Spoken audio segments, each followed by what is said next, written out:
कौतूहल रहता है ये प्रश्न कि माँ इस पर किस रूप में आ रहे हैं और उसी पर अगले साल का सुख समृद्धि क्या होता है उस पर निर्भर करता है। तो माता जो इस बार आ रही है, प्रथम दिवस शैलपुत्री माता नवरात्रि जो शुरुआत हो रहा है, इसमें माता का नमस्कार, मैं आपके साथ होगी। जैसा कि आप जानते हैं कि शारदीय नवरात्र शुरू होने वाला है। हर घर में श्रद्धा और भक्ति का माहौल होगा। आज नवरात्र के पहले दिन कलश स्थापना के साथ भक्त दुर्गा माँ का स्वागत करेंगे। नवरात्र के प्रथम दिन माँ शैलपुत्री की पूजा होती है, जिन्हें शक्ति, संयम और साधना की देवी माना जाता है। इसी अवसर पर हमारे साथ हैं ज्योतिषाचार्य एवं वास्तु विशेषज्ञ श्री अशोक पांडे जी। हम उनसे इसके विधि, परंपरा, इससे जुड़े भ्रांतियों के बारे में विस्तार पूर्वक बातें करेंगे। तो सबसे पहले अशोक जी, आपका हमारे चैनल में स्वागत है। नमस्कार। नेशनल न्यूज के तमाम श्रद्धालु दर्शक को मेरी तरफ से नवरात्रि की ढेर सारी शुभकामनाएं।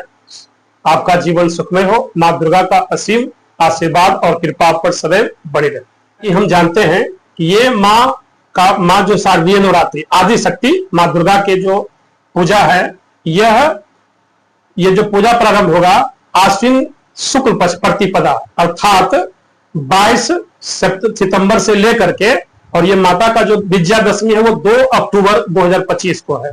इस बार का जो पूजा है माता का, ऐसे दशहरा जो विजयादशमी होता है वो 10 दिन का होता है और नवरात्रि जो होता है वो 9 दिन का, 9 का रात, अर्थात 9 के माता के जो अलग अलग रूप है नवरात्रि और विजयादशमी 10। लेकिन चतुर्थी तिथि का बढ़ जाने से वृद्धि तिथि हो रहा है, मतलब 9 के बदले 10 हो रहा है। विजयादशमी जो इस बार है 11 दिन का हो रहा है, अर्थात तिथि का वृद्धि। जब शुक्ल पक्ष की तिथि बढ़ती है इसमें मतलब वृद्धि का मतलब संस बरकत बढ़ना, सुख समृद्धि बढ़ना, और ये अच्छा ही है।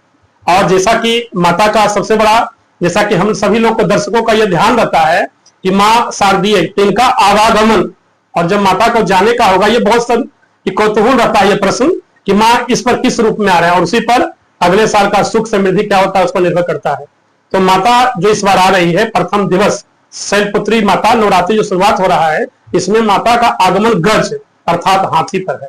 तो माता का आना शुभ है, शुभता है। तो बहुत सारी जो देख रहे हैं परेशानियां जीवन में हैं, विश्व की अलग अलग घटनाएं हैं, निश्चित रूप से माता आदि शक्ति नवरात्रि की पूजा से ये बहुत हद तक इस पर समाधान होगा, अच्छा होगा। और अब रह गया माता का दुरागमन मतलब विसर्जन, जिसको कहते जाना। तो माता जो जा रही है इस बार वह है मनुष्य के कंधे पर। ये जाना जो है मनुष्य के कंधे, जैसा कि नाम से ये प्रतीक रहे हैं, कंधा लोग समझ जाते हैं कब जरूरत पड़ता है।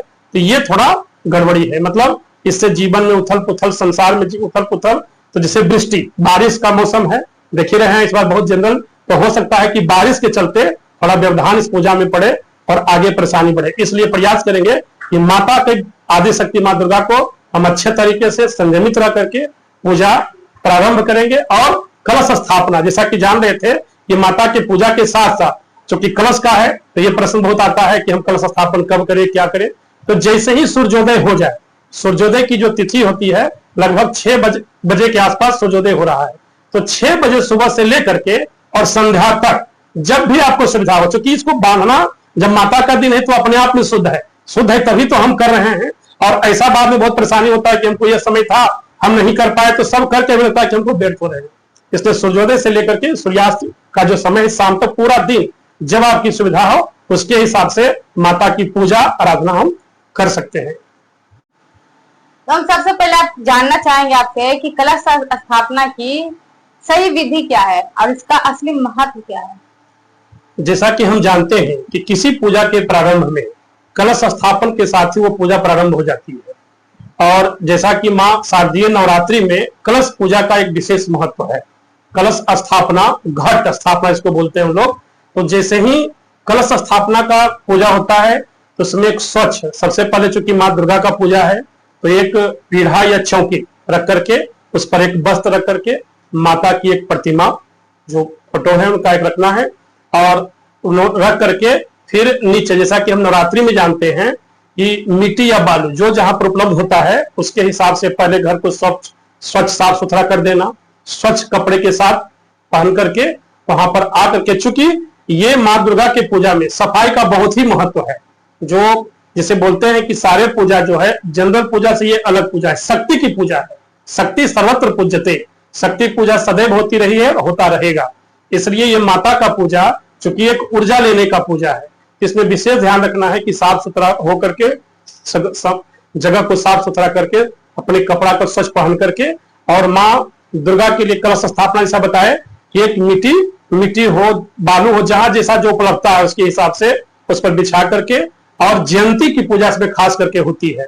जब जयंती देखते हैं कि जब उसमें हम जयंती बोते हैं तो बाद में वो हरा भरा हो जाता है, तो जैसे वो हरा भरा है, वो माँ का आशीर्वाद रहे कि हम लोग का जीवन भी सदैव हरा भरा, हरियाली हमेशा बनी रहे। तो उसी पर जौ जल दे करके, और जो भी उपलब्ध है, यदि मिट्टी का घड़ा है तो मिट्टी का घड़ा, पीतल का घड़ा, जो भी उपलब्ध है अपने शक्ति के हिसाब से माँ को स्थापित कर करके उस पर एक वस्त्र भी कलश के ऊपर रखना है, और जल, सुपारी, लवंग, आम्र पल्लव, पंच पल्लव जो उपलब्ध है उसके ऊपर, उसका जो पूर्ण पात्र आता है उसके ऊपर श्रीफल अर्थात ये नारियल से, माता को विशेष रूप से नारियल पसंद है, तो माता के उसके कलश के ऊपर में उन पात्र में नारियल को रख करके, ये इस तरह से हम जैसे ही करते हैं इससे हमारी शुद्धता, उत्साह और जितने तरह की निगेटिविटी है, मतलब नकारात्मक ऊर्जा है, उसको कलश में इतना दम होता है कि उस नकारात्मक को दूर करके इसी स्तर से माता का पूजा कलश स्थापना के साथ शुरुआत।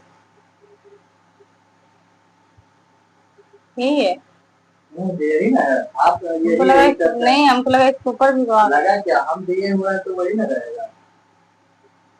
हम आपसे जानना चाहेंगे कि माँ शैलपुत्री की प्रथम पूजा होती है, तो उनकी पूजा किस प्रकार से होती है और इनके क्या लाभ होती है? जैसा कि हम जानते हैं कि आदि शक्ति माँ दुर्गा का 9 रूप है, इसलिए इसको नवरात्रि भी कहा जाता है।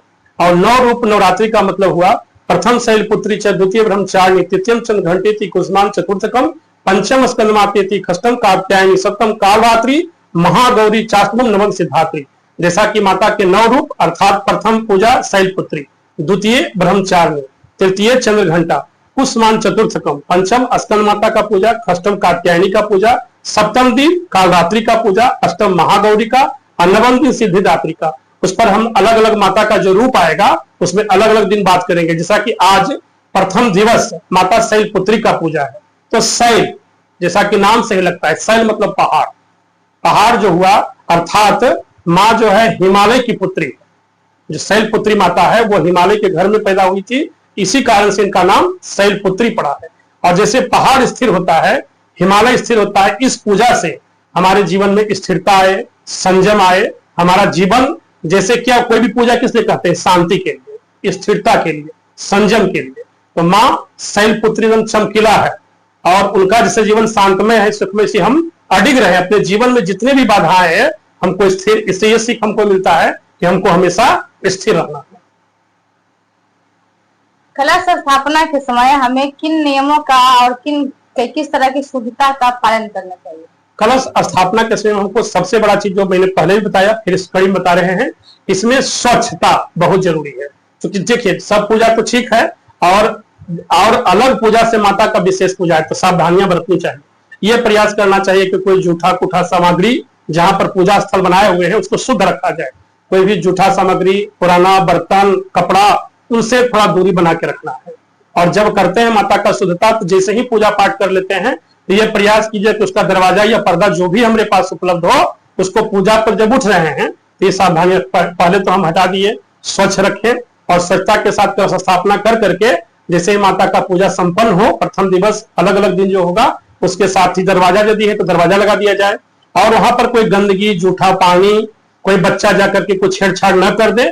क्योंकि जैसे ही किसी को कार्य के लिए हम जब संकल्प लेते हैं, तो जैसा कि आप जाने की स्थिरता का पूजा है, तो उसमें खलल नहीं डालना चाहिए, प्रयास करना चाहिए अपना भर। अब बाकी तो माता है, थोड़ी बहुत जो गलतियां होती है, हम इंसान हैं, इंसान से गलती हो सकता है, लेकिन ये प्रयास करना है कि छोटी छोटी गलतियां भी न हो। लोगों का मानना होता है कि हम जब महंगी वस्तुएं चढ़ाएंगे तो माता अति प्रसन्न होंगी, तो क्या सिर्फ महंगी वस्तुएं उन्हें चढ़ानी चाहिए? नहीं, ये हमारी भ्रांतियां हैं। महंगी और सस्ती से कुछ नहीं होती है। माँ आपका भावना को देखते हैं, भावना आपका कैसा, हाँ आप उस लायक हैं, सक्षम हैं, यदि आपको लगता है कि हम कर सकते हैं तो कि श्रद्धा में कोई थी नहीं, क्योंकि इसमें कोई किसी तरह का विशेष नहीं। जैसे चुनरी क्या होता है, माता को चुनरी, अब लिखा हुआ है चुनरी चढ़ाना, तो चुनरी छोटा भी होता है, बड़ा भी होता है, उसके ऊपर बड़े बड़े वस्त्र होते हैं, ये तो अपने स्वरूप में है ना, वहां तो चुनरी लिखा हुआ है। अब रह गया फल की बात। तो फल माता को भोग लगाते हैं। आप 50 का बांटिए चाहे 100 का बांटिए, तो आप पर निर्भर है। माता तो जब भोग लगा, आप पूरे फल को हम रहे चाहे आप रहे, जब भोग लगाते हैं तो एक माता के पास छोड़ते हैं, बाकी वहां से उठाते हैं, तो उनके लिए थोड़े हम लगा रहे हैं, वो केवल उनको भोग लगा रहे हैं। उनका आशीर्वाद से सभी को बांटना है। फिर तो हम देखेंगे कि हमको कितना बांटना है, कितना रखना है। हाँ, लेकिन आप सक्षम हैं, यदि आप श्रद्धा है तो निश्चित रूप से कीजिए। जो नहीं सक्षम है उनके लिए जो है फूल अक्षत सब उनके लिए ठीक है। बहुत बहुत धन्यवाद आपका सती सहोदर परपत्र अशोक पांडे जी। आपने दर्शकों को शारदीय नवरात्र के पहले दिन कलश स्थापना और साथ ही साथ मां शैलपुत्री और नौ देवी की पूजा से जुड़ी सही और उपयोगी जानकारियां दी। तो दर्शकों, यह तो बस एक शुरुआत है। आगे आने वाले 9 दिनों में हमारे चैनल पर 9 एपिसोड दिखाए जाएंगे। हम हर दिन एक देवी पर एक अलग अलग चर्चा करेंगे, उनकी पूजा विधि, उनसे जुड़ी भ्रांतियां और वैज्ञानिक और धार्मिक महत्व भी विस्तार से बताएंगे। हमारे साथ रहेंगे सती सहोदर परपत्र अशोक पांडे जी, जो आपको हर देवी की पूजा, सही पूजा विधि